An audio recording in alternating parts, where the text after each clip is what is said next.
Good afternoon, everybody. And very warm greetings from India. So I take you now from Brazil to India. As I was introduced, I'm a veterinarian, and several moons ago I started an organization called Antra, and to help small farmers in India.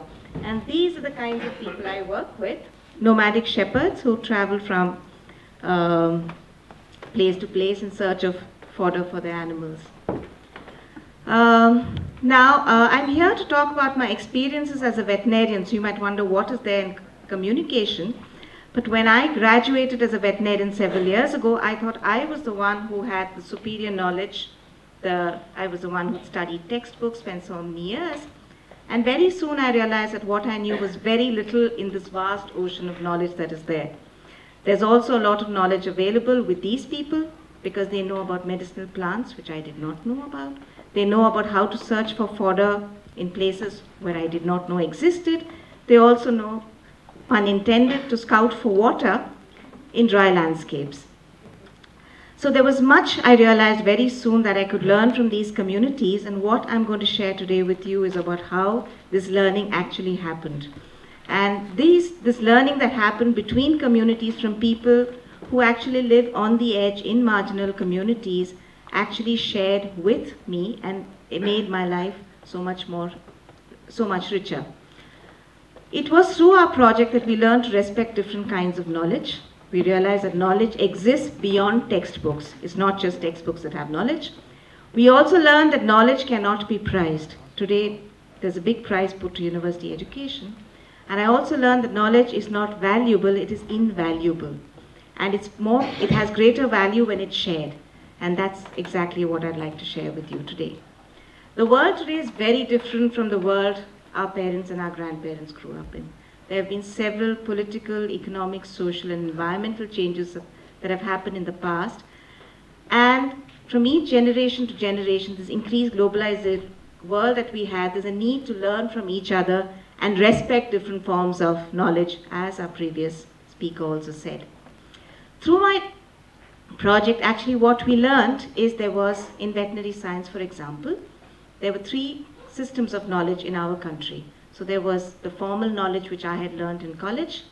There was also a form of traditional Indian knowledge called Ayurveda. You might have heard of it, some of you, this word, which is also a written codified system of knowledge. There's similar kinds of knowledge in Greek medicine or in Chinese medicine and other ancient systems of medicine. And then there's what's called folk medicine, knowledge which is practiced at home or by folk people, indigenous people, and this kind of knowledge also exists in people's minds and heads.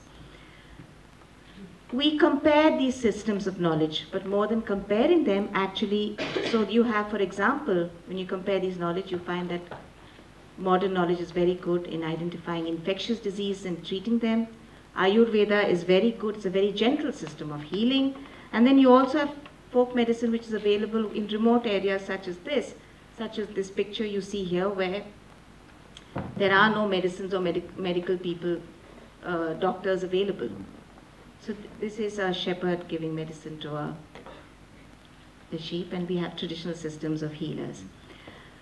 What actually was important was not so much the comparison of these systems as how we could complement each other, how they could complement each other.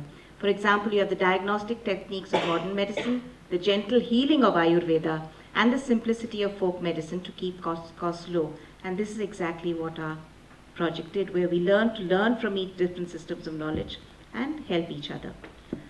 So how is then this knowledge transmitted or shared? Different systems, of course, have different methods, and the way knowledge is actually shared is by observation. You learn from watching around you. Children learn from their parents, from their siblings. You learn from a peer group. For example, we learn how to use computer language, and we learn how to use new games and techniques from our peers. And we also learn by instruction in formal settings. All of you as scouts would also have formal codes to learn, within a formal setting of instructions of how you must behave, how you must do it, and also in a classroom situation. And while this is the way knowledge is shared, we also have methods of transmission of knowledge from one to the other. So in the transmission process, one is of course by observation. I make tea the way my mother makes tea. There's no right or wrong way of doing it, it's the way we do it. There's systems of tradition which are transmitted from one generation to the other. We saw that in the previous slides. We saw about how song, dance, culture from one generation to the other, oral traditions of knowledge which go from, you learn them from your grandparents, and that's so important because otherwise we'd just have a world full of McDonald's and KFCs. So it's very important that different traditions are kept alive. And then you also have formal systems of written education which are there by instruction. So when you're coming back to how this knowledge is transmitted, there are very definite codes of conduct within how they're taught. For example, in oral systems of healing also, it's not as if everybody can become a student of oral medicine systems. You have to have the time, the patience, and the interest in learning this bit of knowledge. So traditional healers will choose somebody who they feel is capable of receiving this knowledge and teach that person. They seldom ask for a price. Traditional healers in India do not demand a price for their knowledge, but people of their own accord feel this knowledge is valuable and will pay them. So according to what they can afford. So a rich farmer will give more, a poorer farmer will perhaps give less according to their capacity. Another important code is the healer will never use the name of the medicine because they feel the power will go down. Now some of you might think that is secretive, but it's actually so the knowledge is not misused.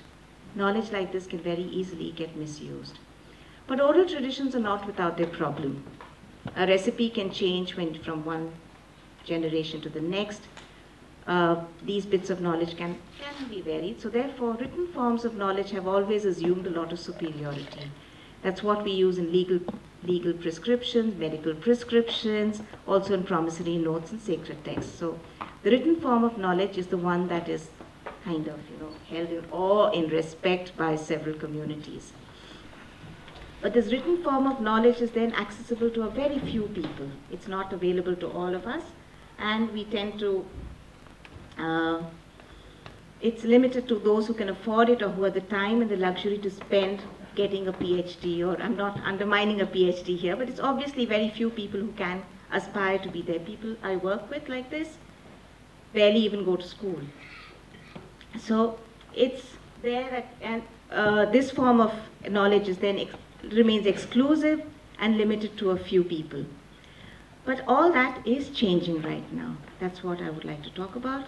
Technology, which was limited to a few people, has suddenly made everything available at the flick of a button. So you press a button and you can Google search. Our children no more want to ask anybody anything, they ask Google instead. So they don't ask the elders. You can search for anything you want, ask Google. And knowledge of medicinal plants or whatever you want is available at the flick of a button. But we crowdsource information, we mobilize groups through our mobile phones. My shepherds use mobile phones. We share experiences and data across continents at the flick of a button. We conference call and Skype, and communication has never been so good or so fast. But are we really communicating better? I'm not so sure.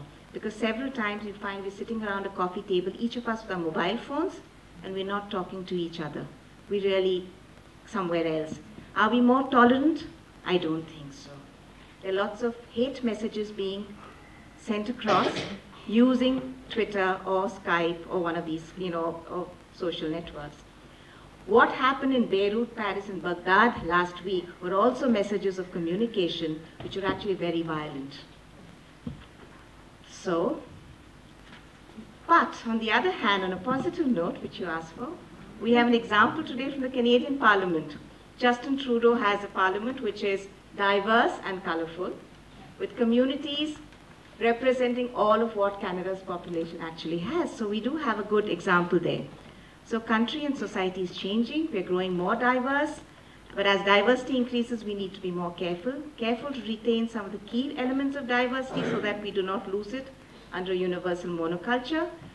We must simultaneously also be tolerant, respectful of others who may not be just like us, their language, dress codes, and food preference.